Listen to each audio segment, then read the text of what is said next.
All right, guys, let's get started. Long time no see, but we are going to be doing a quick intro to just kind of like the background of Hitler. I know we've been discussing that with the conditions that led to somebody like Hitler to come in with the Treaty of Versailles, the Weimar Republic, the Great Depression, all of this stuff. But really quick, I mean, most of you guys already knew this, but Hitler steps into the scene after fighting for Germany during World War One. He was like one of the many people who was left disillusioned with the Weimar Republic and how they were handling things. He did not agree with the Treaty of Versailles. He got pissed off about that. And then he joins the Nationalist Socialist German Workers' Party. Please be careful about seeing the word socialist and thinking that Hitler and the Nazis were actual socialists, because when you apply the word nationalist and link it to the and place it next to the word socialist, and it's not an actual socialist party. Remember, Hitler, along just like with his allies like in Mussolini or his allies in Japan, were not fans of actual socialist or communist, okay? So keep that in mind. Don't think that he's on the left, because you're going to be very, very confused um, from here on out.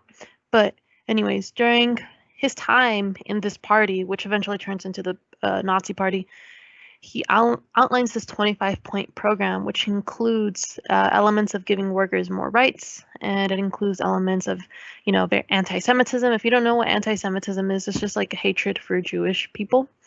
And so that's one of the things that Hitler is the most well known for, which is the Holocaust and all the horrible, horrible stuff that he did during the Holocaust. So that's, now you know that that's what anti-Semitism means.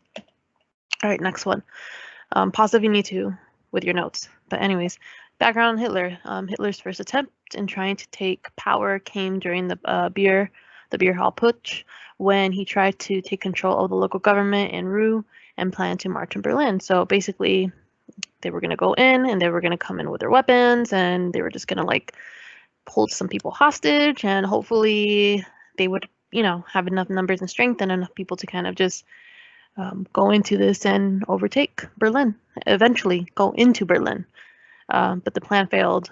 I don't know, your book does not go into the details as to why it failed. I think maybe perhaps next semester we will go into those details when we look at Hitler individually. Um, in prison, while he's in prison, obviously, because you try to take over a country, you failed, you're going to get arrested by that government.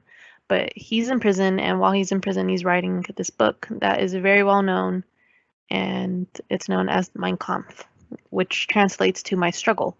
And in this book, he's rambling about how all of these things, because he's a very fragile individual, but basically within this book, you also find his goals for Germany, especially Germany's foreign policy goals, and again, including anti-Semitism, points of how much he just does not like Jewish people and how they are at fault for some of these things.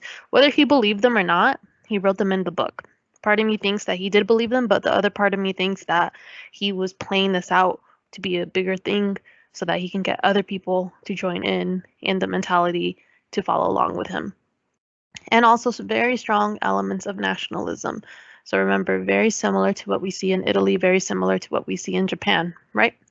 So a lot of parallels, and I hope that we can make a lot of comparisons between the nations. Anyways, next slide. So Hitler, again, after getting out of jail, Hitler decided that he would, you know what, my little push failed, and instead of trying to do like this like revolt type of coup situation, he decides that the best way to do it, to rise into power, is through Germany's government system. So he's gonna try to do it the legit way and, make it official, and he does. But he has his party, and in order to get people to join his party, because you need support for your party in order to rise up, right? He basically starts putting out talking points that people grab onto, things that sound very, very appealing. And remember, A lot of these leaders did that. Mussolini did that. Remember, Mussolini made a lot of promises about how, they were going to kick out the socialists and the communists, and they were going to, and because they were the ones that were responsible for all of the wrongs in this country. But again, outside of just like promising to kick out the commies and the socialists, they were also promising really appealing things like ending unemployment. Remember, Germany is in a Great Depression during this time. So somebody saying like, hey, I'm going to make sure you have a job. Don't worry. A lot of people are like, all right, let's take a bet with this guy because the Weimar Republic is not working out, obviously. So ending unemployment, establishing law and order. There's a lot of conflict, right? Within Germany, a lot of people are fighting each other. So somebody that's coming in and saying, I am the law and order candidate, really is appealing to a lot of people. And then getting rid of the Treaty of Versailles. Remember, I told you guys in the beginning when I introduced the treaty to you guys, pay attention to how unpopular it is because the Treaty of Versailles ends up being one of the talking points that Hitler uses to get himself elected. All right, last slide. So historical perspectives on Hitler's plans. The reason why I want to show you this is because these three different types of historians are extremely helpful in using them to back up anything that you are writing in any future essay, whether it's through paper 1 or paper 2, okay?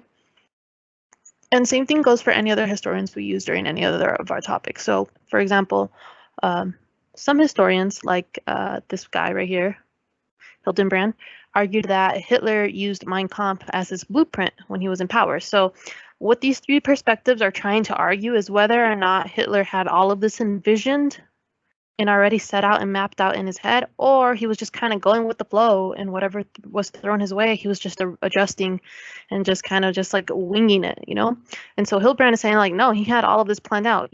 All you have to do is read Mein Kampf and you see that everything that he said in Mein Kampf is what he ended up doing. You have other historians like A.G.P. Taylor who say that not everything was planned out in advance, but instead he was just basically reacting to what was coming his way and Germany's crippling economy. Basically, he can't really predict something in the book that says that Germany's crippling economy is going to like collapse or something, he just took advantage of whatever opportunities came his way, and Hitler got really lucky in some sense that Germany had a Great Depression that made it very easy for him to become very appealing to some people. And then the last one is Bullock. So basically, this historians like him on his side, basically say that Mein Kampf was used to set up his goals and aims and policies, but at the same time, he used opportunities that came his way. So it's a mixture between Hildenbrand and A.G.P. Taylor. It's completely up to you what you see and what you think. I personally think the third one makes the most sense, right? Because you can never know how things are going to turn out. You can plan them as much as you want, but at the end of the day, things are going to come your way that are unexpected. And so that's at least my guess. But with that being said, that's all. Don't forget to comment, like, and subscribe. All right, see you soon.